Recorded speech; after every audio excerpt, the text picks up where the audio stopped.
झाडाचं खोड आणि माणसाची खोड. झाडाचं खोड आणि माणसाची खोड ही त्याच्या आकारावरून लक्षात येते. पहा काय होतं, वाढत वाढत आयुष्य वाढतं. तसं झाडही आपण लावलं की ते आकार घेऊ लागतं. असा अजस्त्र असा वृक्ष तयार होतो. पण इच्छा लागते. पहा, आपण झाडं लावावी, झाडं जगवावी आणि त्या सावलीखाली क्षणभर का होईना थोडं विश्रांती घेण्याचा आस्वाद घ्यावा. ऊन सावलीचं हे आयुष्य, अनेक प्रसंग, अनेक संग, अनेक प्रकार आपण अनुभवत असतो. पहा,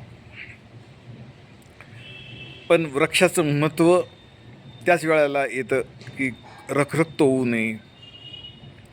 आणि पंखा असो, कूलर असो, ए सी असो, हे कृत्रिम आहे.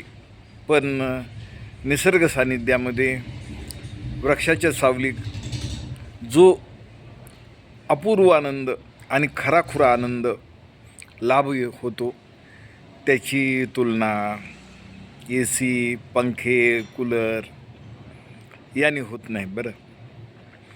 आणि अनेक आजाराला कारण आहे. पहा, काय, आपण पंख्याखाली झोपलो तर अंग दुखू लागतं सकाळी सकाळी. कूलर पैसे असलं तर सर्दी बी होऊ शकते. आणि ए सीमध्ये म्हणलं की श्वासाचे, संधिवाताचे प्रकार, कारण कृत्रिमता हे शरीर विज्ञानाला लागू पडत नाही. पहा, निसर्गतः आपण आपलं शरीर कसं ठेवतो यावरच आपलं जीवन आहे. पहा, निसर्ग जपला पाहिजे, निसर्गाबरोबर आपण जगलं पाहिजे. जपणं आणि जगणं हे ज्याला येतं ना, त्याची जीवनाची पाहण्याची दृष्टीच बदलते. पहा, झाड असावं, झाडाखाली आपण बसलेलं असावं आणि झाडही ऐकतं बरं, कारण त्याचं संगोपन आपण केलेलं असतं.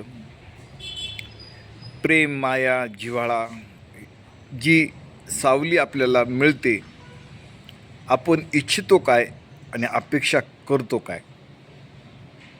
आपण जेव्हा सावलीची अपेक्षा करतो त्यावेळेला आपलं एक छोटंसं अंकुर असतं, छोटं बी असतं, ते रुजताना, वाढताना आपण पाहत असतो झाड कसं कसं वाढत आहे. आणि तो जो आनंद असतो तो द्विगुणित होतो. पहा, हेच पहा ना, हे आता आपण आता या आंब्याच्या झाडाखाली हा जो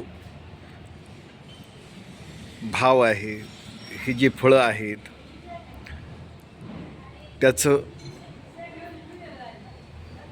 त्याची तुलना कशातच होत नाही. पहा, फळ भलं ते छोटं असो, मोठं असो, त्या झाडाला वाढवताना त्या झाडाबरोबर आपण जीवन अनुभवताना वेगळीच अनुभूती येते. पहा, ऊन सावल्याचा खेळ हे आयुष्य आहे. सूर्याची किरण या पानातून खाली येताना जो भाव आहे तो भावही वेगळाच आहे. पहा, निसर्ग आपल्याला अनंत सुख देतो आणि तो आपल्या हितगुज देखील करतो. त्याचं हे पिवळंपण आणि त्याचं हे हिरवंपण, पिवळंपण आणि हिरवंपण हे देखील सांगतं की आपण वृक्ष झालो. आपल्यातला ओलावा आपल्यातला ओलावा आहे म्हणून आपलं हिरवंपण आहे. आणि आपल्यातला ओलावा म्हणजे फांटीतला जो भाव आहे संपलेला आहे, मग हे पिवळंपण. हिरवंपण आणि पिवळंपण असा हा जीवनाचा सिद्धांत आहे. पहा, झाडाबरोबर असेल तर हिरवंपण असतं, झाडापासून तुटलेलं आणि वाळलेलं असतं तेव्हा हे पिवळंपण असतं. वृक्षता आणि ओलावा हे यावरूनच सिद्ध होतं. पहा, निसर्ग आपल्याशी संवाद करतो, आपणही निसर्गाबरोबर संवाद करतो. हे संवाद गुणच आनंददायक आहे.